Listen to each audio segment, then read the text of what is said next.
2, 1, 2. C'est bon. Je te le ferme là.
ferai voir l'aspirine, hein, parce que bon.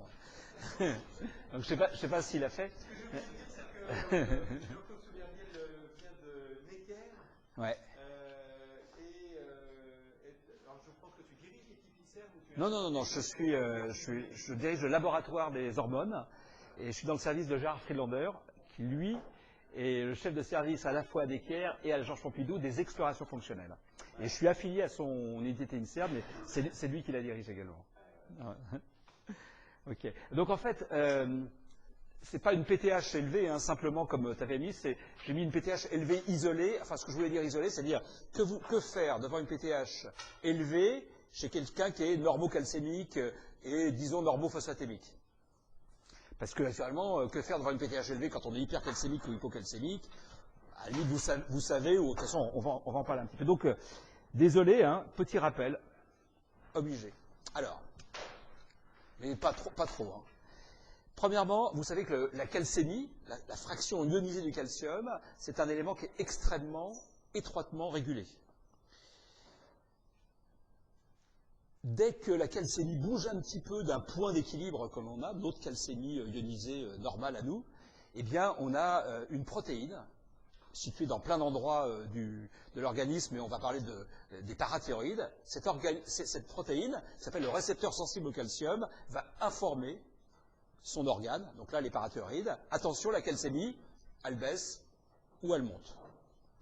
Si la calcémie baisse très peu, hein, on n'est même pas capable, nous, de mesurer les variations de calcémie ionisée qui sont détectées par le récepteur sensible au calcium, eh bien, si la calcémie baisse, les parathyroïdes sécrètent de l'hormone parathyroïdienne, dont le boulot, c'est de remettre la calcémie à son niveau d'équilibre. Si la calcémie monte, eh bien, l'information, c'est qu'il faut arrêter de sécréter de l'hormone parathyroïdienne. Alors, sur le récepteur sensible au calcium, je ne vais pas m'attarder, mais ça a été la grande découverte phosphocalcique du début des années 90. Et donc, c'était on ne savait pas comment l'organisme savait que le calcium bougeait. Bah, voilà. Le récepteur sensible au calcium, alors là, on parle des parathyroïdes, mais il est situé également sur le rein. Et donc, il y a du récepteur sensible au calcium dans plein de tissus, et dans le rein, c'est également très important. Alors, vous savez que c'est une cible thérapeutique, hein, c'est-à-dire qu'on est capable de faire croire au récepteur sensible au calcium que la calcémie monte en administrant des médicaments qu'on appelle les calcimémétiques. Vous connaissez peut-être le Mimpara.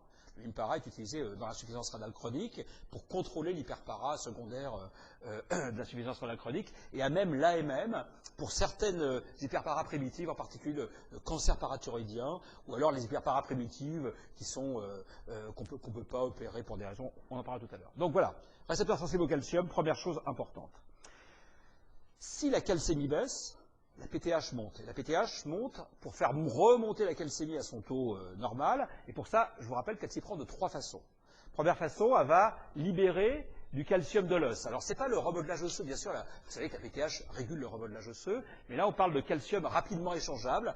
Et ça se passe très vite. Il y a du calcium qui part de l'os et qui va vers le sang. Ensuite, la PTH va diminuer l'excrétion fractionnelle du calcium. C'est-à-dire qu'elle va augmenter la réabsorption du calcium dans une partie du néphron qui s'appelle le tubule distal. Donc, on va faire rentrer du calcium de la lumière urinaire vers le sang, ça va augmenter la calcémie et réduire la calciurie. Et puis, troisième façon, la PTH, là c'est indirect, elle stimule dans le tubule proximal, un autre endroit du néphron, la synthèse du métabolite actif de la vitamine D, qui s'appelle le calcitriol, la 1,25-dihydroxyvitamine D, qui, elle, va agir en synergie avec la PTH pour faire monter la calcémie. Vous savez que le calcitriol joue sur l'absorption intestinale du calcium et du phosphore, en les augmentant, mais va avoir un rôle assez complexe sur le remodelage osseux, et va contribuer également, éventuellement, à libérer du calcium de l'os. Mais va aussi contribuer à la réabsorption du calcium dans le tubule distal. Donc c'est vraiment 2 hormones qui vont ensemble, c'est vraiment un système hormonal, et donc le calcitriol contribue également à rétro-contrôler la sécrétion de PTH. Vous savez qu'une glande qui sécrète toujours son hormone a l'hyperplasie, eh bien, le calcitriol contribue à éviter cette hyperplasie des glandes parathyroïdes. Donc, trois façons de monter la calcémie. L'os, je libère du calcium, je le mets dans le sang. Le tubule distal, je fais re-rentrer du calcium en augmentant la réabsorption. Et puis, indirectement, grâce à la vitamine D, l'absorption intestinale, et on participe aussi au remodelage osseux. Alors, chez qui on va faire un bilan phosphocalcique? C'est bien gentil. On va faire un bilan phosphocalcique, et c'est ça qui vous intéresse le plus, je pense, dans l'ostéoporose. Pourquoi on va faire un bilan phosphocalcique dans l'ostéoporose? C'est pour éliminer ou diagnostiquer ce qu'on appelle une cause d'ostéoporose secondaire, c'est-à-dire une maladie qui peut en partie être responsable de cette ostéoporose. Et vous savez que si on trouve cette maladie, une hyperpara par exemple, et qu'on la guérit, qu'on a des primitives, eh bien rien que ça induit un gain de densitométrie osseuse souvent équivalent à ce qu'on obtient avec des médicaments chez quelqu'un qui n'a pas d'ostéoporose secondaire. Alors, j'ai mis chondrocalcinose parce qu'on connaît l'association entre chondrocalcinose et hyperpara primitive. Donc voilà, lithiase, néphrocalcinose, même combat. Sauf que c'est souvent pas vous qui voyez ces patients-là, même si vous en voyez. On cherche une pathologie qui pourrait en partie être responsable de ces lithiases néphrocalcinose. Et puis alors, persistance sans explication de signes cliniques d'hypo ou d'hypercalcémie. Vous connaissez comme moi la non-spécificité des signes d'hyper et d'hypocalcémie. Il faut vraiment que ça soit sans explication. Et là, il n'y a pas besoin de faire un grand bilan phosphocalcique, à la limite, on va chercher la calcémie. L'insuffisance rénale chronique, ce n'est pas le sujet aujourd'hui. Quel bilan phosphocalcique on va faire? Alors, il y a plusieurs écoles. Hein. Si vous êtes devant une lithiase ou une néphrocalcinose, vous n'allez pas vous priver d'une calciurie, des 24 heures en particulier. Mais il n'y a pas un consensus absolu, mais c'est vrai que quand on discute, en particulier avec vos amis rhumatologues ou avec les endocrinos qui s'occupent de maladies phosphocalciques, le bilan minimal, alors le bilan minimal, il a pour but de détecter le plus de trucs possible en coûtant le moins cher possible. Sinon, on peut mettre 25 000 lignes d'examen biologique, vous voyez, mais il faut essayer d'être quand même prudent sur le coût. C'est calcémie, phosphatémie, PTH et 25-hydroxyvitamine D. Et naturellement, dans tous les cas, on ajoute la créate, ça coûte pas cher, et c'est vrai que dès qu'il y a une insuffisance rénale chronique, un DFG en dessous de 60 ml par minute, eh bien, on peut avoir des anomalies phosphocalciques qui embrouillent l'interprétation. Donc, calcémie, phosphatémie, PTH, 25-hydroxyvitamine D, et d'ailleurs, Gérard, quand tu parles de l'application, c'est ça qu'on a fait. C'est-à-dire, vous rentrez votre calcémie, phosphatémie, PTH 25OH, et on essaye de vous proposer une interprétation, en tout cas une attitude à avoir. Je vous ai dit, aujourd'hui, on va regarder, c'est ce que m'avait demandé Francis, que faire devant une PTH élevée. Qu'est-ce que ça veut dire PTH élevée? Je vais vous surprendre, et surtout qu'en discutant avec Michael, je pense que je vais particulièrement vous surprendre ici. Peut-être vous énerver. Mais pas vis-à-vis de moi, vous allez comprendre. C'est pas un mauvais dosage. On va le comprendre. La PTH, c'est une petite protéine, 84 acides aminés, qui est hypercalcémiante. Alors, je ne vous l'ai pas dit, mais elle est hypophosphatémiante également. Elle diminue la réabsorption des phosphates dans le tubule proximal. Simplement, son activité hypercalcémiante, elle est localisée dans ces 3 premiers acides aminés. On enlève, il y a des fragments qui circulent, hein, PTH 7, 84, c'est-à-dire il n'y a pas les 6 premiers acides aminés, il n'y a pas d'activité hypercalcémiante, hypophosphatémiante. Or, il y a différents fragments, et comme il y a différents fragments, on se rend compte qu'il y a des dosages qui reconnaissent différentes formes. Ce qu'on utilise la plupart du temps dans les laboratoires, c'est des dosages qu'on appelle de deuxième génération, qu'on appelle à tort dosage de PTH intact, à tort parce qu'on s'est aperçu qu'ils reconnaissent ce fragment 784. Mais bon, voilà, c'est comme ça, c'est un truc historique. Donc, je ne vais pas vous embêter avec les techniques, comment c'est foutu, mais sachez qu'il existe des techniques de troisième génération qui ne reconnaissent pas le fragment 784, qui ne reconnaissent que la PTH intact 184. Mais il ne s'appelle pas PTH intact puisque le nom est déjà pris. Alors, pourquoi je vous parle de ça? C'est parce que vous avez une série de techniques de dosage qui reconnaissent 2 formes, et puis une autre série de techniques de dosage qui reconnaissent une seule forme. Il est évident que ceux qui reconnaissent une seule forme vont donner des valeurs plus basses que ceux qui reconnaissent 2 formes. Quand vous suivez la PTH d'un patient, je peux vous dire, c'est du vécu. Hein.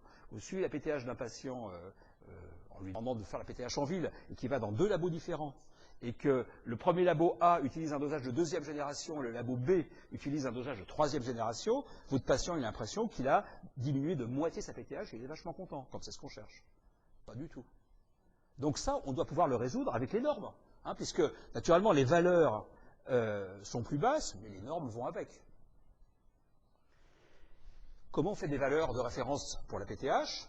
Eh bien, on recrute une population en bonne santé, comme pour la majorité des examens biologiques. Simplement, dans cette population, on définit des critères d'inclusion, des critères d'exclusion. On ne va pas rentrer des gens qui ont une hypo ou une hypercalcémie. Sauf que, comment on peut le savoir sans doser la calcémie? Bien sûr, je parle de quelque chose de mineur. Quand vous avez une très forte hypo ou une très forte hypercalcémie, vous avez des signes cliniques. Vous savez que les signes, ils n'apparaissent que pour des fois des hypos ou des hypercalcémies déjà franchement importantes. aucune des boîtes qui vous fournit des normes de PTH parce qu'ils vous vendent des réactifs non dosés à calcémie dans la population. Bon.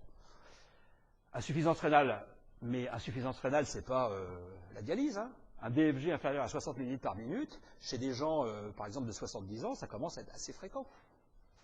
Bon, les traitements, les traitements qui peuvent perturber la PTH, on va les trouver. Hein. Les biphosphonates, ça vous regarde. Hein. Vous savez que quand ça inhibe la résorption osseuse, ça inhibe également le flux de calcium de l'os vers le sang. Et quand on donne un biphosphonate, on augmente sa PTH. Hypercalciurie rénale, ça veut dire une tubulopathie, une fuite rénale de calcium. Quelqu'un qui réabsorbe pas assez de calcium. Donc s'il en pisse trop, ça va être baissé dans le sang. Et pour pas que ça baisse dans le sang, on va sécréter de la PTH. Les gens qui mangent très peu de calcium. Vous imaginez qu'on a interrogé les participants aux populations de référence, qu'est-ce que vous mangez de calcium, comme calcium? L'insuffisance en vitamine D. On sait que, pas chez tout le monde, quand on n'a pas assez de vitamine D, on compense la tendance hypocalcémique que ça pourrait éventuellement induire, on la compense par une élévation de la PTH. Et qu'en plus, cette baisse de la vitamine D empêche le rétrocontrôle habituel de la PTH. Pourquoi on irait inclure des gens qui sont insuffisants en vitamine D dans une population, alors qu'on sait que ça augmente la PTH, potentiellement, dans une population recrutée pour établir des normes de PTH. D'accord. Donc moi, ça fait longtemps que j'ai publié plein de trucs là-dessus. Je vous montre un papier récent. On l'a mis dans NDT, c'est néphrologie, dialysis, transplantation. Vous voyez, il y a un an et demi, en fait. Qu'est-ce qu'on a fait? C'est un truc très très bête. Hein. Après, on a fait des trucs en néphro chez les dialysés, mais le but de ça, c'était, vous voyez, il y avait 10 dosages, 10 techniques de dosage de PTH. Le nom est ici. Ne vous occupez pas des couleurs, c'est pas important. Les normes du fabricant de kit, ce que la majorité des labos vous rendent. Et puis, des normes de notre laboratoire, c'est-à-dire des normes qu'on a établies chez 240 sujets adultes en bonne santé. Il y avait 120 hommes, 120 femmes. Mais dont la 25-hydroxyvitamine D était supérieure à 30 nanogrammes par ml. Ça, on le savait, c'est des gens qui prenaient des doses journalières depuis plus de 6 mois. Et on a vérifié qu'ils avaient plus de 30 nanogrammes par ml de 25-hydroxyvitamine D. Et dont le DFG estimé, à cette époque-là, on a fait la formule MDRD, était supérieur à 60 ml par minute. D'accord? Vous voyez, par exemple, 68 picogrammes par ml avec ce dosage à la limite supérieure, 65 chez nous, c'est pareil. Le dosage utilisé à Saint-Antoine, j'aime bien mes petits camarades, 88, la limite supérieure pour le fabricant, 47 pour nous. Ça veut dire que si vous avez 70, c'est normal pour vous, puisque le labo vous dit que c'est normal. Moi, je trouve que c'est déjà presque 2 fois la limite supérieure de la normale. D'accord? Bon, après, vous faites comme vous voulez, mais ce qu'on essaye de faire, c'est éliminer les... On a quelqu'un qui a une ostéoporose, hein, on ne parle pas de faire des bilans phosphocalciques à tout le monde, vous c'est l'ostéoporose. On essaye d'éliminer toutes les choses qui pourraient finalement compromettre l'efficacité des traitements ou la qualité ou la santé osseuse, entre guillemets. Donc une élévation de la PTH, hein, ce qu'on explique aux patients, c'est pourquoi la PTH elle augmente pour maintenir la calcémie, et comment elle maintient la calcémie, elle va chercher du calcium là où il y en a. Vous savez qu'il y a du calcium, c'est dans l'os. Donc, vous voyez qu'en fonction du dosage, naturellement, les normes que vous rend le labo peuvent être, en tout cas la limite supérieure, peuvent être, selon moi, beaucoup trop élevées pour détecter des élévations de la PTH. Alors, là, je vous ai montré les extrêmes. Hein. Celui d'en haut où il n'y a rien de changé, celui d'en bas, et là, c'est le vôtre. Ce n'est pas un mauvais dosage, comprenez bien. Hein. Techniquement, il est bien, il est reproductible. Simplement, vous, ce qui vous intéresse, vous faites confiance au labo, vous considérez que le labo il bosse bien, vous avez raison, ici c'est un bon labo. Hein. Simplement, ce qui m'intéresse, c'est est-ce que ma valeur elle est normale ou pas normale, c'est ça qui est important. Et vous regarderez, bon peu importe, hein, mais les autres kits, vous voyez que les normes sont très variables, hein, il y a des dosages de 2e, de 3e génération. Vous voyez par exemple, ça c'est un dosage de 3e génération qui ne mesure qu'une seule forme. On voit bien hein, le facteur 2 entre les normes, on est dans la même population hein, pour tous ces trucs-là. Mais vous voyez qu'en moyenne, quand vous comparez ça à ça, il y a à peu près 30% de différence. Donc 25 à 30%. Les extrêmes, encore une fois, hélas, c'est vous. Et puis là, pas d'influence, mais dans les autres types de dosage, donc ce qui va être dosé éventuellement chez vos patients en ville, bah, il y aura très souvent, à mon avis, hein, cette surévaluation de la limite supérieure de la norme. En pratique. Donc en pratique, j'ai fait, comme on fait habituellement, un cas clinique qui est un cas clinique virtuel, c'est-à-dire que je vais le décliner en plusieurs possibilités. Alors, d'abord, un principe de base, hein, pour faire très simple. Le principe de base, c'est quand on interprète une PTH, et c'est pour ça que je viens discuter avec vous, c'est toujours l'interpréter en fonction de la calcémie concomitante. Concomitante, ça veut dire prélever au même moment. Alors attention, vous avez une PTH avec 300 picogrammes par ml, une calcémie mesurée un autre jour à 3,5 millimoles par litre, pas de problème. C'est une hyperparaprimaire, vous voyez ce que je veux dire. Mais là, on parle de choses un petit peu plus fines quand même, malgré tout. Donc, interpréter une concentration de PTH en fonction de la calcémie concomitante. Et l'interprétation, la première chose que vous devez regarder, c'est est-ce que la PTH est adaptée à la calcémie. Adaptée à la calcémie, ça veut dire quoi? Si ma calcémie abaisse, la PTH, de manière adaptée, elle monte. Si ma calcémie monte, ma PTH, elle baisse. Très con, hein? Donc, PTH haute et hypercalcémie, ça ne va pas. Dysfonctionnement parathyroïdien, même s'il y a des nuances, ce n'est pas le sujet aujourd'hui, hyperparaprimitive en général. PTH basse et hypercalcémie, ça colle. L'hypercalcémie freine la PTH. Alors là, il y a plein de diagnostics différentiels à faire. Ça va de la sarcoïdose, du cancer, de l'intox à la vitamine D, des hypersensibilités à la vitamine D, etc., etc. Peu importe. PTH haute et hypocalcémie, ça colle, c'est adapté. La calcémie baissant, la PTH monte pour essayer, là il n'y arrive pas, de la maintenir. C'est ce qu'on appelle une hyperpara secondaire. PTH basse et hypocalcémie, ça ne colle pas. Dysfonctionnement des parathyroïdes. Hypoparathyroïdie. Donc voilà la base. Mais vous remarquez que dans cette diapo, la calcémie, elle n'est jamais normale. Donc nous, on va regarder une situation où la calcémie est normale. Alors j'ai pris un truc, c'est pas virtuel, hein, la patiente, mais après, le développement est virtuel. Une dame de 73 ans qui a 2 fractures vertébrales qu'on lui met en évidence. Elle a une DMO dans les chaussettes, à la fois au rachis et au col. Elle a une fracture de poignet à 62 ans, des fractures de côte à 63 ans. Elle a quand même été traitée par biphosphonate ferreuse pendant 5 ans, entre 63 et 68 ans. Elle a une petite hypertension, elle est traitée par un IEC. Voilà, et on lui fait le bilan. On a dit calcémie, phosphatémie, PTH, 25OH, créate. Et voilà le bilan. Elle a une calcémie normale. Les normes, en général, j'espère que je ne me suis pas planté quand j'ai fait le truc, elles sont là. Une phosphatémie normale, une PTH élevée, une 25OH dans les saucettes et une fonction rénale qu'on va dire sans problème. Alors, vous sortez l'appli, mais pas de réseau, dis donc. Putain. Ah, je ne sais pas s'il y a besoin. Alors, je ne sais pas si vous avez dit, Michael, mais moi, j'ai même pas de téléphone portable. Hein. Bah ouais. Donc, il y a les mecs de Roche là, qui m'ont demandé de faire un truc. Moi, quand ils m'ont parlé Apple Store, moi, je crois que c'était le mec du bout de la rue qui vendait des fruits et légumes, tu vois. Et en fait, non, et qui voulait s'américaniser un petit peu. Pas du tout. Donc, on a fait. Donc, moi, j'ai fait des textes, et il y a des gens qui ont créé ce truc-là. Et cette appli n'est pas terminée d'ailleurs. Hein. Il va y avoir une deuxième partie avec ce qu'il appelle l'espace pédagogique. Donc, j'ai fait 35 textes au moins sur plein de trucs, dont certains que je vais vous raconter là. Bon, bref. Donc, tu sors l'appli. Mais l'appli, c'est pour que tu l'oublies. Tu vois, l'appli, c'est pour que tu n'y penses plus après. C'est que Donc là, j'entends hyperpara secondaire. Est-ce que tu es sûr de ça? Qu'est-ce que tu vas faire? Bah voilà, exactement. C'est ce que je dis. Pour aller plus loin, on corrige le déficit en vitamine D, on optimise les apports calciques. Vous prenez le questionnaire, par exemple, de Patrice Fardelone, et puis vous corrigez s'il y a besoin. Vous mettez autour d'1 gramme. Et puis, 2 semaines après la fin du protocole de recharge, là, le but, c'est pas de vérifier si le traitement est bon. Là, le but, c'est de normaliser le taux de 25-hydroxyvitamine D pour voir si l'hyperpara persiste. On est bien d'accord? Donc voilà. Et là, je décline. 3 possibilités. Première possibilité, ça va aller très très vite. Tout est normalisé. Donc, c'était une hyperpara secondaire due à une déficit ou à une carence en vitamine D. C'est ce que je vous écris. Il s'agissait donc d'une hyperpara secondaire. Okay. Donc là, tranquille, vous lui avez corrigé, et donc vous pouvez la traiter par, j'avais mis venez avant Forsteo, je ne sais plus quoi ce que j'avais mis, vous pouvez la traiter par le médicament que vous avez décidé de lui donner, et par contre, vous continuez à donner de la vitamine D, alors tous les jours si elle le préfère, sinon 80 000 ou 100 000 tous les 2 mois par exemple, et vous lui dites d'essayer de manger du calcium correctement. Enfin, pas d'essayer, vous insistez quand même. Oh tiens, pardon. Deuxième possibilité, maintenant que je me suis trahi, deuxième possibilité, on donne les 4 ampoules de 100 000 unités ou les 5 ampoules de 80 000, et la calcémie devient élevée, la phosphatémie n'a pas bougé, la PTH reste élevée, La 25OH est parfaitement normalisée, il n'y a pas d'insuffisance rénale chronique, donc vous avez vu, je me suis dévoilé, on a démasqué, c'est facile, une hyperparaprimaire.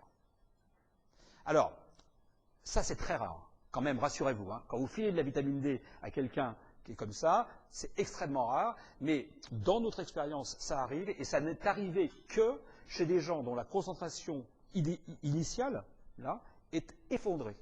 C'est-à-dire 5 nanogrammes par ml, c'est peut-être 0 en fait, hein. C'est-à-dire qu'on n'est pas bien capable de dire si 5 c'est différent de 2 ou si c'est 1. Bon. Ok, donc les gens qui ont un petit peu de vitamine D, je dirais 8 à 10, jamais, enfin, dans mon expérience, hein, on a démasqué une hyperpara. Mais chez quelqu'un qui est très carencé, on démasque une hyperpara. Alors, tant mieux, hein, faut pas s'inquiéter, tant mieux. Facile, on a démasqué une maladie qu'on va traiter et qui déjà en soi sera le traitement la premier traitement de l'ostéoporose. De toute façon, cette dame à qui on voulait filer du Forsteo, c'était pas bien de lui filer du Forsteo, ça avait une hyperparaprimaire. Ok? Bien. Alors, je vous dis 2 mots, vous connaissez l'hyperpara, mais 2 trucs pour vous rappeler, des mots simples.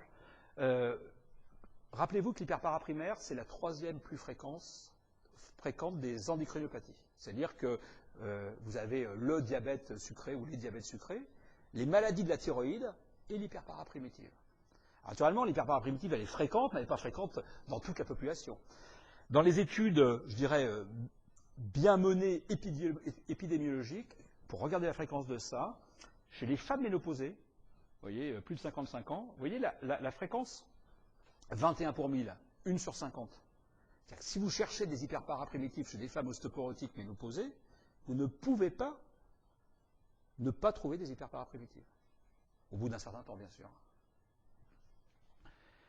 La plupart des hyperparas, vous le savez, c'est des adénomes bénins, hein, des parathyroïdes, parfois des adénomes multiples. Hein, et puis on a une dizaine de pourcents d'hyperplasie des parathyroïdes dont on pense que ce sont ce qu'on appelle des hyperparas tertiaires. C'est-à-dire qu'en fait, il y a une hyperpara secondaire, hein, une tendance hypocalcémique compensée par une hyperpara secondaire pendant des années, et puis d'un coup ça s'autonomise. On connaît ça bien dans l'insuffisance rénale chronique, ça se tertiarise, et on connaît une situation que vous connaissez, c'est certains diabètes phosphatés traités au long cours par le phosphore.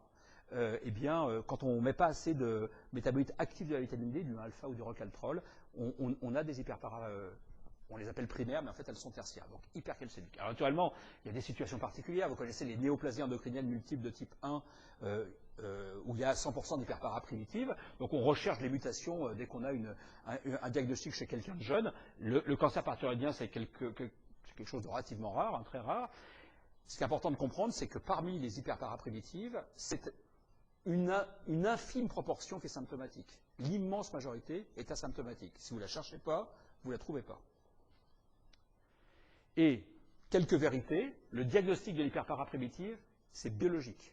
C'est la constatation, alors après on va voir un peu plus loin, d'une PTH élevée devant une calcémie élevée. Mais bien sûr, il y a des nuances. Bien sûr, quand on a 4 glandes parathyroïdes, quand on a fait un diagnostic biologique, c'est intéressant, en particulier puisque le traitement est chirurgical, c'est intéressant pour le chirurgien éventuellement de savoir laquelle déconne les glandes. Donc, examen de localisation. Scinti, OMIBI, échographie. Échographie opérateur dépendant. Il y a des gens qui sont très très bons en écho-parathyroïdienne, d'autres qui ont moins l'habitude. C'est pas pour ça qu'ils sont mauvais, mais ils ont moins l'habitude de faire ça. Comprenez bien que si c'est négatif, ça n'exclut pas le diagnostic. C'est important, hein, parce que nous, on voit beaucoup. Notre boulot, nous, c'est de faire ces diagnostics phosphocalciques. Et on a très souvent des patients qui nous sont adressés. Le diagnostic est évident pour nous, mais la scintille est négative.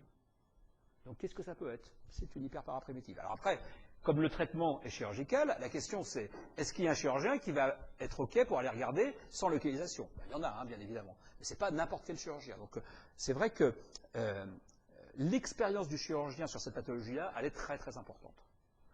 Alors, bon, le traitement médicamenté. Alors ça, hein, il y a encore eu un papier vachement intéressant dans le JCEM il y a 15 jours ou 3 semaines. Bon, il est recommandé de corriger un déficit en vitamine D aux hyperparaprimitives. Alors, quand même, la vitamine D, ça augmente l'absorption intestinale du calcium. On va filer un truc qui augmente l'absorption intestinale du calcium, qui augmente peut-être la résorption osseuse chez quelqu'un qui est hypercalcémique. Bon, eh ben, on sait maintenant, hein, et le papier dont je parle, c'est un essai randomisé, hein, placebo versus de la vitamine D, mais à des doses fortes, hein, 50 000 unités par mois, chez des patients hyperparaprimaires. Et au bout du compte, la calcémie n'a pas bougé dans le groupe hyperparaprimaire qui recevait la vitamine D par rapport au groupe placebo, la PTH a baissé de 30%. Et ça, c'était déjà connu. Sauf que l'essai récent, il est randomisé contre placebo.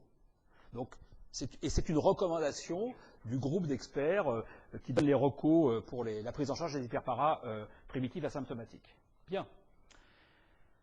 Alors, on n'opère pas toutes les hyperparas, hein, il y a des critères chirurgicaux, on va passer vite, mais en tout cas, hein, l'ostéoporose, qu'elle soit densitométrique ou fracturaire, quel que soit le site de mesure. Donc vous savez que la PTH, elle est plus délétère pour l'os cortical, donc il faut peut-être essayer, quand vous avez une hyperpara primaire, de faire une DMO de l'avant-bras, en fait, un tiers proximal du radius. Donc vous, votre patiente, elle est ostéoporotique, vous lui trouvez une hyperpara primitive, le traitement, s'il n'y a pas de contre-indication, c'est la chirurgie parathyroïdienne. Donc vous avez eu les deux premières possibilités, elles étaient évidentes. Troisième possibilité, j'ai corrigé mon déficit en vitamine D, j'ai 37, ma calcémie est toujours normale, ma phosphatémie est toujours normale, mais la PTH, elle persiste très élevée. Alors attention, hein, il y a un truc, c'est que la PTH, elle ne baisse pas obligatoirement de manière rapide. Un élément important, la vitamine D fait baisser la PTH, pas de problème. Mais un élément important pour la faire baisser de manière rapide, c'est que les apports calciques suivent également. C'est-à-dire que si vous donnez de la vitamine D aux doses habituelles, je vous ai montré, à quelqu'un qui mange 300 mg de calcium, et bien sa PTH elle va baisser, mais elle va baisser très très lentement. Et on a des normalisations jusqu'à 6 mois. Alors là, vous vous rappelez, on a regardé ça 2 semaines après. Bon, donc on peut se dire peut-être que finalement, c'est une histoire de calcium. En tout cas, là, je ne sais plus ce que j'ai écrit, hein, il y a toujours une hyperpara. La PTH est haute, c'est ça que ça veut dire hyperpara. Elle peut être primitive. Mais dans ce cas-là, elle serait normocalcémique.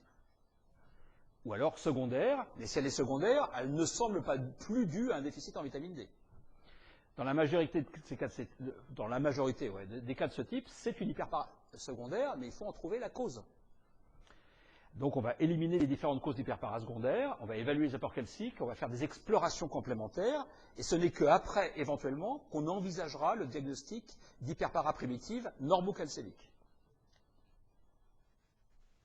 Donc les causes d'hyperpara secondaire, ben voilà, hein, insuffisance rénale chronique, elle n'a pas la dame. Les traitements, anticonvulsivants, phosphore, elle n'a pas. Mais l'absorption, après tout, pourquoi pas. Hein. Cela dit, elle a bien absorbé sa vitamine D. Hein, vous avez remarqué, puisqu'on lui a donné 4 ampoules, elle est montée. Mais bon, pourquoi pas. Fuite rénale de calcium, c'est-à-dire tubulopathie où on perd du calcium. Elle ne mange pas de calcium, très faible alimentaire. Insuffisance ou déficience de vitamine D qu'elle n'a plus. Donc cette dame, quand même on l'interroge, on a des notions. Ces apports calciques sont effectivement très faibles. Les comprimés de calcium qu'on lui avait prescrits ne sont pas pris. Donc cette fois, en fait, elle accepte, et elle le fait, des mesures d'éthique. Vous savez que le calcium, ça peut être apporté par des comprimés, mais il y a des aliments riches en calcium. Les laitages, et il y a certaines eaux riches en calcium qui sont efficaces pour corriger les apports calciques. Donc elle prend 1 litre d'eau riche en calcium. Vous connaissez les eaux riches en calcium tous? Contrex, 480 mg de calcium par litre. Épar, ah ouais mais docteur, j'ai mal au ventre parce qu'il y a du magnésium, 550 mg. Et Courmayeur. Après, toutes les autres eaux, il y en a des relativement riches. Par exemple, oui, je bois avec des bulles, c'est Salvetat, c'est 250 mg. Pas de pub, hein, rien du tout, mais bon. Voilà. Mais ouais, vous voyez, 250 mg, vous avez déjà diminué de moitié. Donc là, par exemple, Contrex, c'est le plus neutre en niveau goût. Bon, la dame apprend ça. Plus un laitage, avec ces 300 mg, eh ben, on va y arriver. Hein. Donc, lors de la nouvelle exploration, puisqu'on va lui faire une exploration plus compliquée, pour faire des examens complémentaires, les apports calciques, on les évalue. Qu'est-ce que vous avez mangé la veille de notre examen, puisque là, on lui demande d'apporter ses urines de 24 heures, eh bien, elle a consommé 910 mg de calcium, donc là, on va être content. Pourquoi je vous dis ça? Je ne sais pas si Michael vous a parlé de ça, mais quand on interprète une calciurie des 24 heures, vous savez que vous avez des normes, hein. Toujours pareil, les normes. 4 mg kilo jour, par exemple, puisque maintenant, 4 mg, peut-être un peu plus chez la femme ménopausée, parce que vous savez que le stradiol a une action sur la réabsorption du calcium dans le tubule distal, et donc quand on n'a plus de stradiol, eh ben, on puise un peu plus de calcium, et comme on augmente un peu sa résorption osseuse, on a une calcémie qui ne bouge pas, mais une calciurie qui augmente un petit peu. Mais ces normes, 4 mg kilo jour ou 5 mg kilo jour chez la femme ménopausée, sont établies chez des gens ou des femmes dont les apports calciques sont d'1 gramme. C'est-à-dire que si vous avez quelqu'un dont les normes devraient être 4 mg kg jour, mais qui mange 200 mg ou 300 mg de calcium et qui se retrouve avec une calciurie à 3,8 mg kg jour, par exemple, c'est-à-dire normal, c'est une hypercalciurie. C'est pour ça que, bien sûr, la calciurie, c'est vachement intéressant, mais le recueil des 24 heures d'urine, vous savez que c'est plus que sportif, et deux, s'il faut bien interpréter ça, il faut interroger sur les apports calciques du jour du recueil. Or, la patiente, elle vient vous voir 3 semaines après avoir fait ses examens. Qu'est-ce que vous avez mangé le jour où vous avez recueilli? Elle ne sait plus. Donc nous, c'est vrai que quand ils viennent en hôpital de jour, c'est facile. Qu'est-ce que vous avez mangé hier? Ils s'en rappellent. En plus, on a un questionnaire, on a pris le questionnaire de Patrice Fardelonne, adapté. Vous savez, il est hebdomadaire, ce questionnaire, donc on l'a adapté à un questionnaire journalier. Mais vous voyez pourquoi c'est difficile. Donc, on lui fait un bilan un peu plus compliqué.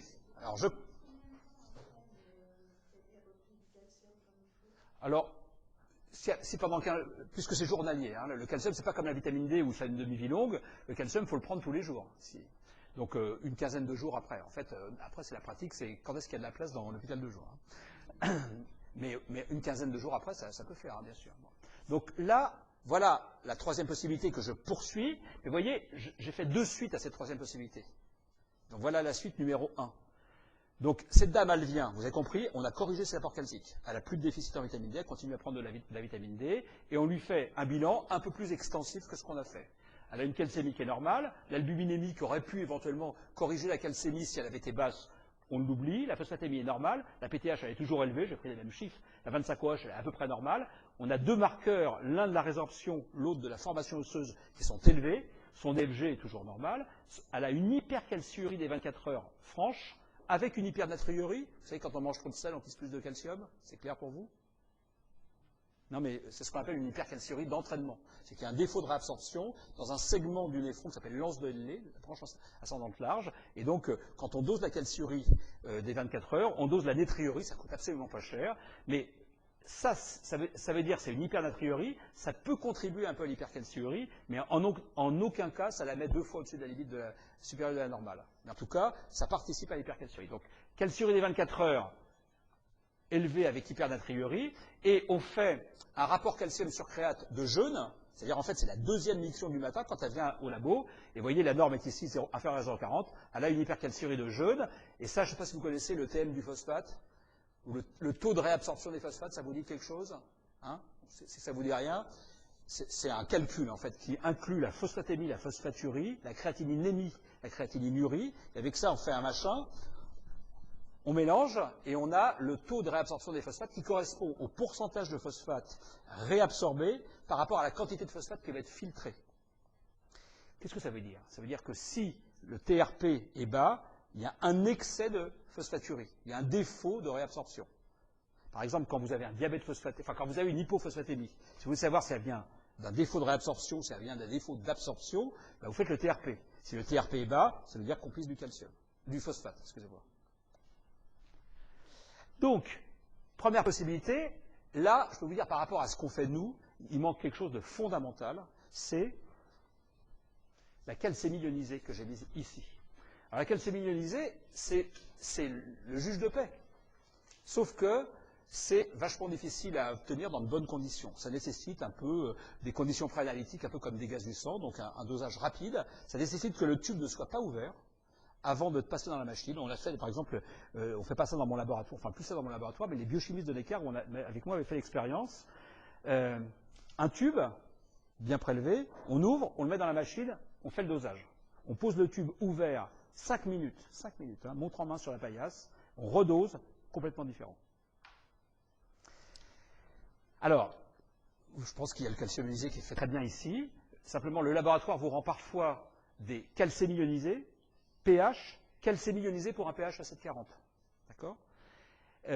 Ça suppose ce calcium, c'est une correction de la calcémie ionisée qui suppose que le pH du tube a bougé pendant le transport et que votre patient il a un pH à 7,40. Donc en gros, ce truc-là, vous l'oubliez.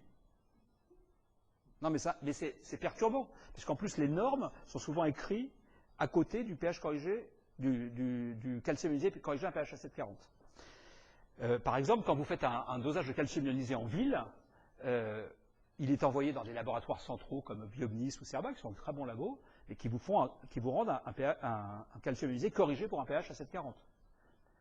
Quand vous savez qu'en plus, ce n'est pas remboursé par la Sécu parce que c'est en B hors nomenclature, donc votre patient, il paye un truc qui est beaucoup moins pertinent que le gold standard, qui est le calcium ionisé au pH du patient.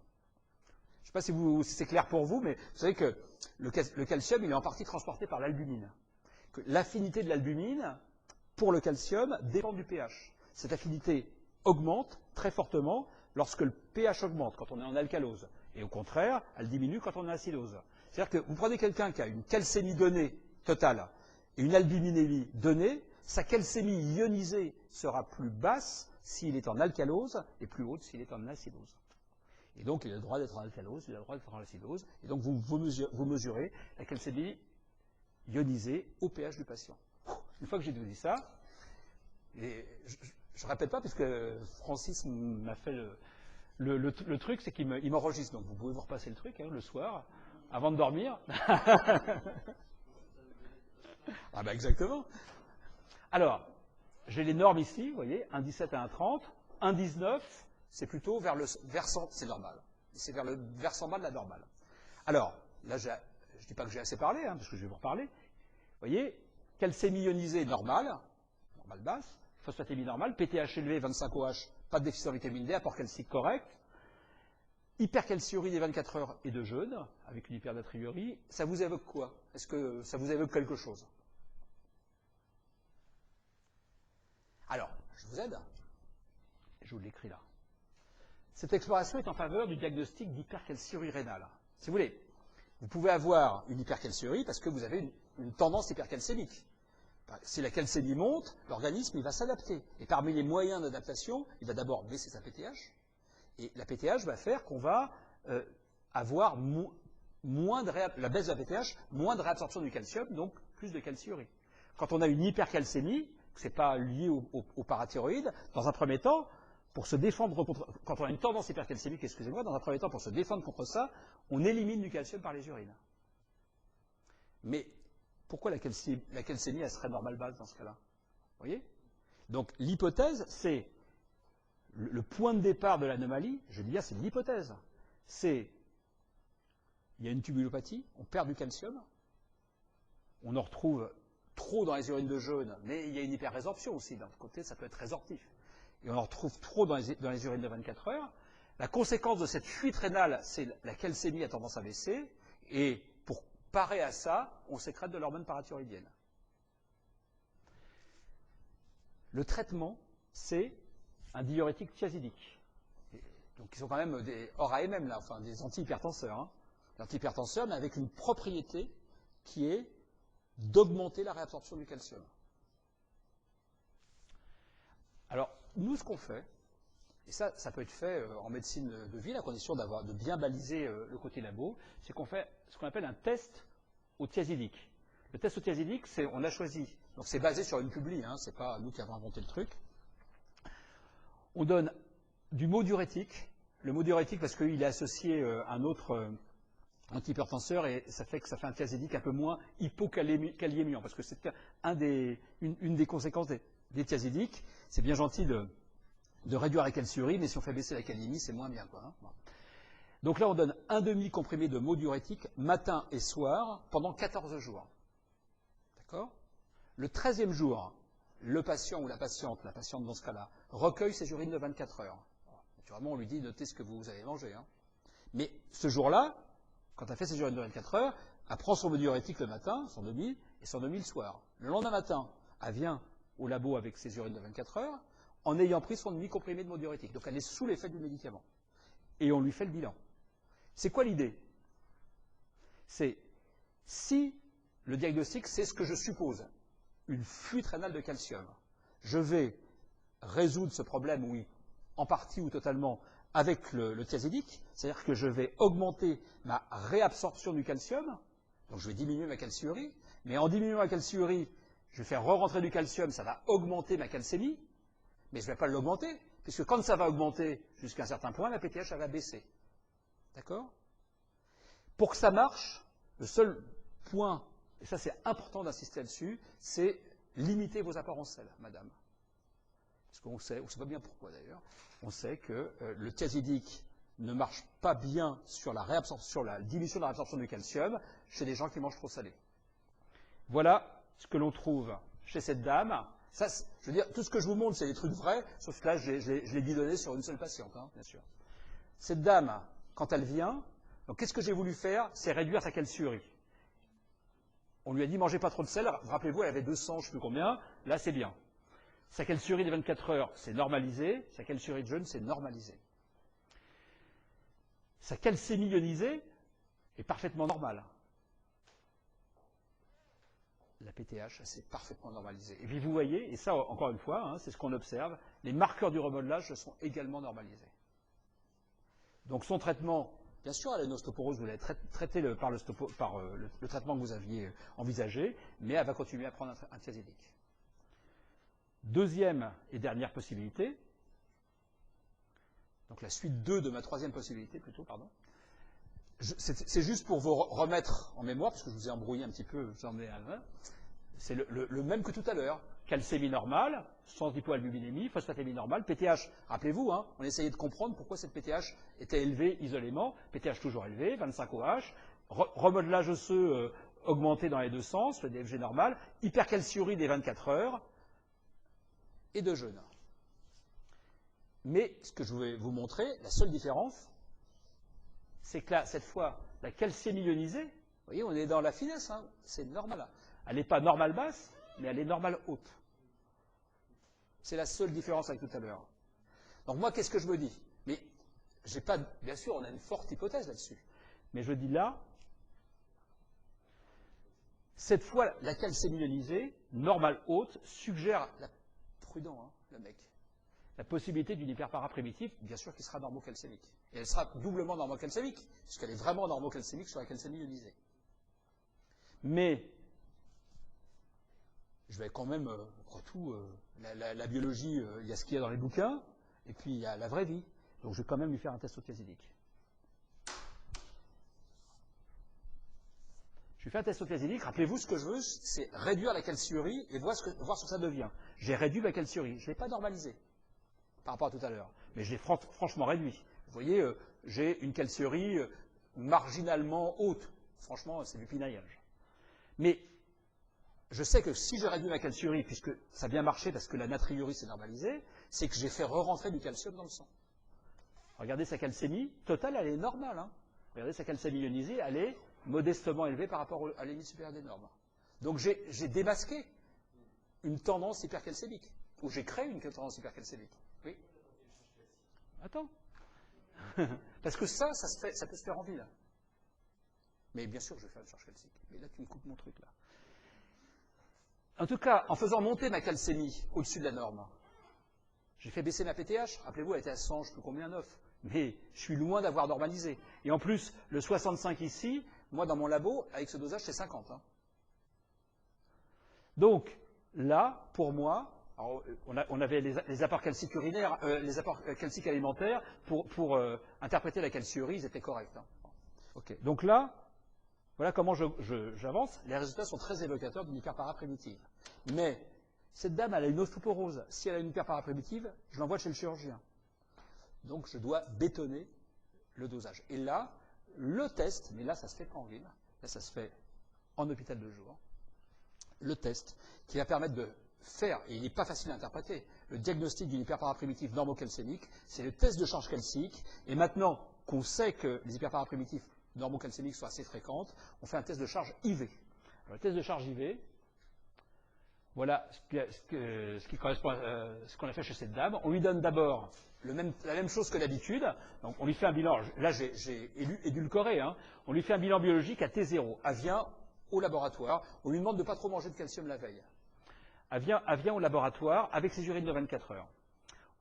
On lui fait un bilan, vous voyez, la calcémie ionisée, elle est à la limite supérieure de la normale. La calcémie totale, elle est parfaitement normale. La PTH, là, on est dans notre laboratoire, la PTH, la limite supérieure avec le même dosage est beaucoup plus basse qu'en ville. Hein. Donc la PTH est franchement élevée, je dirais modérément inadaptée, mais ça reste normal ça. Là, bizarrement, il y a une hypophosphorémie, il n'y a pas de déficit en vitamine D. On lui donne 1 gramme de calcium.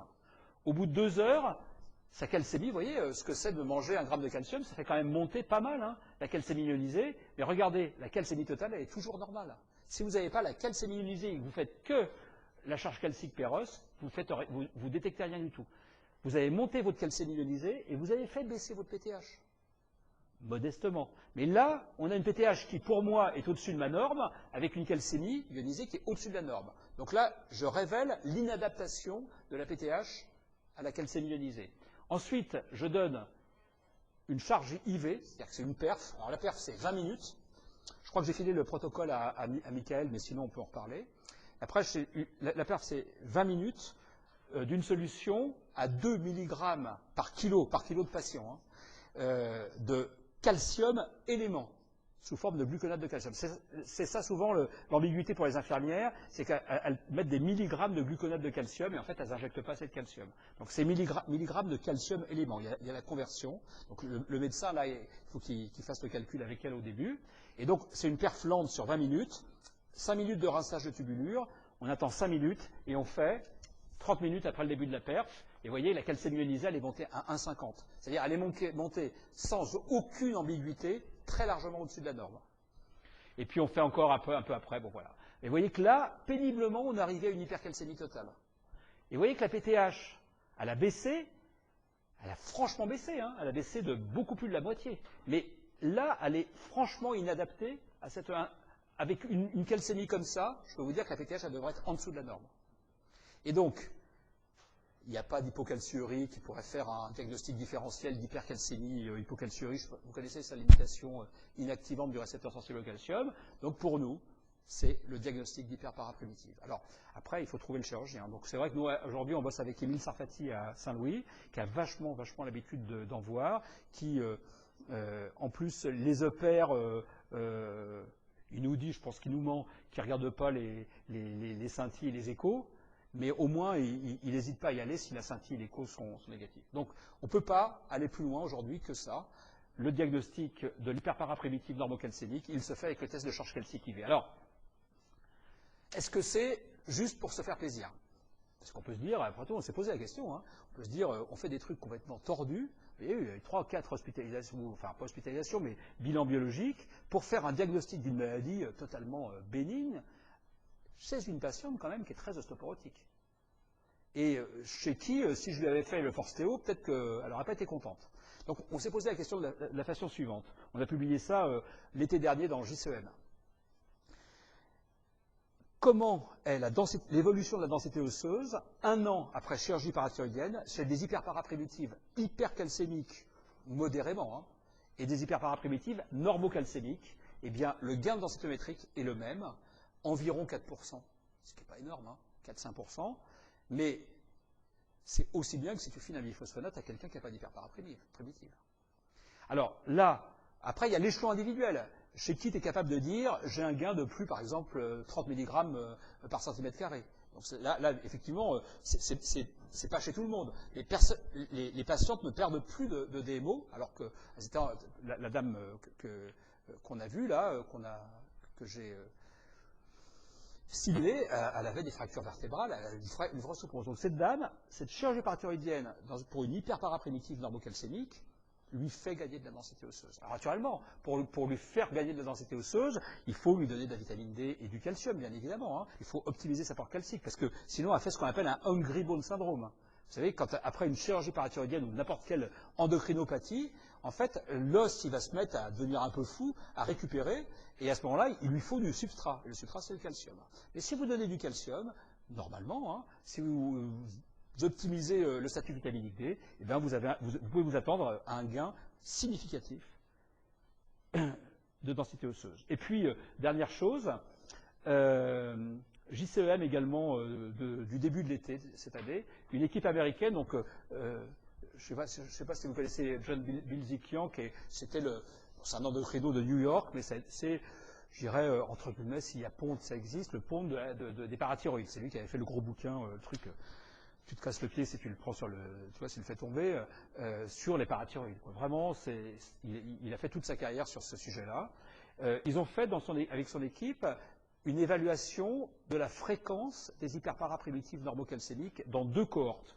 en particulier une cohorte. Alors il y a une cohorte d'hommes, mais c'est beaucoup moins fréquent chez les hommes, et une cohorte de femmes, hein, la Dallas Earth Study. Et alors moi je pense qu'ils ont un peu surévalué. Je pense qu'il y a quelques éléments, par exemple, ils n'ont pas éliminé les hypercalciuries rénales là-dedans, mais c'est quand même assez marginal. En tout cas, ils trouvent 3,1% d'hyperbara primitive normocalcémique dans cette population d'environ 3000 sujets. Vous vous rendez compte? C'est-à-dire que c'est aussi fréquent que les hyperparas primitives hypercalcémiques. Alors, attention, hein, ça ne veut pas dire qu'il faut aller chercher partout, loin de là. Mais vous, les patients que vous voyez sont malades, hein, je parle de ceux qui ont des ostéoporoses fracturaires ou densitométriques très basses, dans le bilan biologique, quand vous avez dosé la PTH, et je pense que la PTH fait vraiment partie de ce... Parce que ta calcémie, elle est normale, hein, donc tu te dis, c'est bon, j'oublie. Mais ta PTH, en plus, attention aux normes, vous avez vu, la PTH est élevée, et ben le problème, c'est qu'il faut décortiquer. Et puis aller comme ça. Et là, s'il n'y a pas d'autre... donc il faut y croire, il faut en avoir envie. Et si vous en avez envie, ben voilà. D'abord, c'est gratifiant, vous trouvez des trucs assez sympas. Hein. Alors, j'ai 2 minutes encore 3 minutes? Bon, là c'est totalement différent. C'est l'histoire de faire un peu de... Vous voyez, puisque je suis tout seul à manifester dans la rue avec la pancarte, donc je vais vous le faire ici. Donc vous êtes d'accord avec moi que c'est intéressant de doser la vitamine D là, non? D'accord. Et d'ailleurs, c'est recommandé, et c'est même pas exhaustif, hein, depuis que j'ai fait cette diapo, j'en ai trouvé d'autres. Des recommandations d'experts de l'ostéoporose sur la vitamine D, incluant les dosages de vitamine D. Ils vous disent tous, dans l'ostéoporose, il faut doser la vitamine D. Il y a 25 OH, je veux dire, bien évidemment. Tous. Et, c'est pas un scoop, hein. Pourtant, on a eu un rapport de la HAS, fin octobre 2013, qui nous dit que la HAS ne reconnaît pas d'utilité au dosage de la vitamine D en routine. La HAS recommande de réserver le dosage sanguin de vitamine D au diagnostic de rachitis osteomyalgie. Ok, mais pourquoi pas l'ostéoporose? Alors ça, charabia, au respect des RCP, des médicaments, je suis désolé, c'est écrit 2 fois, qui préconisent cet acte. Bon, on interprète, ça ne veut rien dire. Je sais pas, François, il préconise ça. Non, mais on peut l'interpréter de manière... Moi, je pense que, comprenez bien, je pense qu'il y a beaucoup trop de dosages de vitamine D qui sont faits pour des raisons débiles. Hein, mais je pense que dans l'ostéoporose, ça part. Non, par exemple, on peut se dire à ce moment-là, bah, tiens, je connais des médicaments qui préconisent cet acte. C'est UV-dose et Zimadé. C'est-à-dire que UV-dose et Zimadé, les RCP, les indications, c'est prévention, prophylaxie et traitement de la carence en vitamine D. Comment tu veux traiter une carence et tu ne sais pas qu'elle existe? Tu es obligé de doser. Mais c'est pas ça qu'il faut faire. Hein. Mais à la limite, voilà. Bon. Reprenons les situations particulières. Personnes âgées faisant des chutes répétées. Philippe Orsay, il me dit qu'il va y avoir beaucoup de chuteuses. Hein. Suivi ambulatoire de l'adulte transplanté rénal au-delà de 3 mois après transplantation. Alors, je ne vous ai pas parlé de néphro. Moi, je bosse beaucoup avec la néphrologie. Il y a une espèce de bible hein, qui s'appelle les KDIGO, des recommandations pour la prise en charge de la maladie chronique, l'aspect phosphocalcique et osseux. Bah, il est recommandé de doser la vitamine D. Et, étonnamment, puisque moi je me suis excité là-dessus, vous allez comprendre, je me suis rendu compte qu'en février 2012, la HAS a publié un guide parcours de soins dans la maladie rénale chronique, 40 pages, où 5 fois, à 5 pages différentes, ils nous disent qu'il faut doser la vitamine D. Donc c'est de l'autisme là. Traitement chirurgical de l'obésité chez l'adulte. Après, certaines... D'abord, il n'y a pas des problèmes... on voit des ostéomyalcies ou après chirurgie bariatrique, mais après bypass, par exemple. Et après les anneaux, on n'a jamais ça. Donc, dans le cadre d'une malabsorption, c'est logique de doser la vitamine D, bien évidemment, puis surtout qu'on connaît les conséquences osseuses des malabsorptions. Mais pourquoi juste la chirurgie bariatrique? Alors, j'ai compris pourquoi. Parce qu'ils avaient fait la HAS, ils ont oublié la maladie rénale chronique, mais ils avaient fait des recommandations sur la chirurgie bariatrique, où ils disaient qu'il faut doser la vitamine D. Sur la transplantation rénale, où ils disaient qu'il faut doser la vitamine D. Donc vous n'allez pas dire le contraire de ce qu'ils avaient raconté. Ils ont juste oublié la maladie rénale chronique. Alors après, on peut se dire, la HS recrute des experts. Peut-être que les experts, ils ont dit ça. Eh bien, le rapport de la HAS, il faut avoir envie de le lire, hein, il fait 92 pages. Il y a 66 pages d'annexes. Moi, je me suis tout tapé. Hein. Les experts, ils ont dit ce que je vous dis là. Faut doser dans il y a trop de dosage, on est tous d'accord. Il faut doser dans l'ostéoporose, il faut doser dans la maladie rénale chronique, dans la malabsorption, dans les endocrinopathies, etc. Ils ne les ont pas écoutés. Mais c'était facile finalement de comprendre. C'est que l'enjeu, c'est le fric. Il y a tellement de dosages qui sont faits pour des mauvaises raisons, et ça je l'admets absolument, que le coût de remboursement est énorme. Alors dans un premier temps, ils ont diminué le remboursement. Le dosage de vitamine D depuis 3 jours, il coûte maintenant 11,23 €. C'est raisonnable, hein, par rapport à 23 € il y a quelque temps, il faut reconnaître. Hein. Bon, ok. Mais j'ai discuté avec différentes personnes de l'UNICAM qui me disaient, de toute façon, on ne peut pas expliquer les médecins. Vous êtes trop cons, hein. On ne peut pas expliquer, on ne peut pas vous expliquer chez qui il faut doser. Vous allez faire ce que vous voulez. Donc il vaut mieux tout dérembourser. Je te jure, hein, je te jure.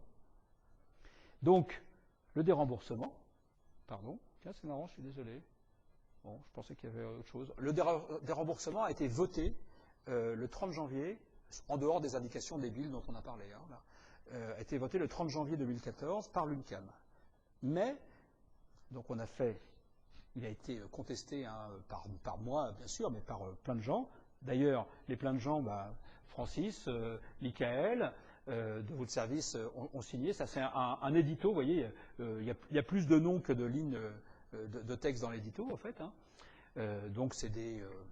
il n'y a pas que des rhumatos, il y a beaucoup de néphros, d'endocrinos, de gériatres, de pédiatres endocrinos, de pédiatres néphros, de physiologistes. Hein, vous connaissez probablement Pascal Houillet. Voilà. Et donc, nous, voilà le titre de notre édito. Hein. Ostéopathie fragilisante, maladie rénale chronique, malabsorption, anomalie biologique du métabolisme phosphocalcique. Voilà ce qu'on pense comme étant les bonnes indications du dosage de vitamine D. Et quand même, hier, normalement, enfin, je vous dis il y a 3 jours, je crois que c'était il y a 2 jours, cette diminution du coût de remboursement du dosage de vitamine D est parue au journal officiel. Et donc, logiquement, il aurait dû y avoir la restriction des indications. Et ça n'apparaissait pas. Alors, j'en ai parlé à Francis tout à l'heure, on est en train de prendre rendez-vous avec le président de la HAS pour essayer de défendre nos arguments. Nos arguments, ils sont publiés par des tas de sociétés savantes hein, de par le monde, et pas que les rhumatos, hein, loin de là. Les endocrinos, les néphros, les gériatres, les pédiatres, donc tout le monde est d'accord. Donc on va y aller, il y en a un qui nous dit qu'il est en phalange macédonienne, et s'il accepte de nous recevoir, et on va essayer de faire en sorte qu'il y ait une modulation des recours de la HAS. Et en plus, on s'est rendu compte que, au-delà des conséquences sur le dosage, c'est pas parce qu'on ne dose pas la vitamine D chez des gens chez qui on n'a pas de cible particulière, mais on n'a pas envie de les laisser en déficit en vitamine D, c'est pas parce qu'on ne dose pas qu'il ne faut pas donner de la vitamine D. Vous voyez, il y a une majorité de gens chez qui il ne faut pas s'angoisser à donner, par exemple, on discutait tout à l'heure, 80 000 ou 100 000 unités tous les 2 mois, ou mieux, s'il accepte les gens des doses journalières de, je sais pas moi, 4 gouttes de, par exemple, stérogil. Vous voyez ce que je veux dire? Et on pense que, à la vue du rapport de la HAS, les gens qui ne lisent que vous savez, les 92 pages, personne ne va le lire. Hein. C'est le communiqué de presse. Donc en fait, les gens vont se dire, bon, la vitamine D, pas de dosage d'une part, mais on va plus donner de la vitamine D, alors que la vitamine D, elle doit être donnée systématiquement aux enfants, sans faire de dosage, jusqu'à la fin de la croissance. Aux personnes âgées, ou pas très âgées d'ailleurs, hein, 65 ans, voilà, comme ça, sans faire de dosage, s'il n'y a pas de maladie. S'il y a une ostéoporose, on fait un dosage. Voilà.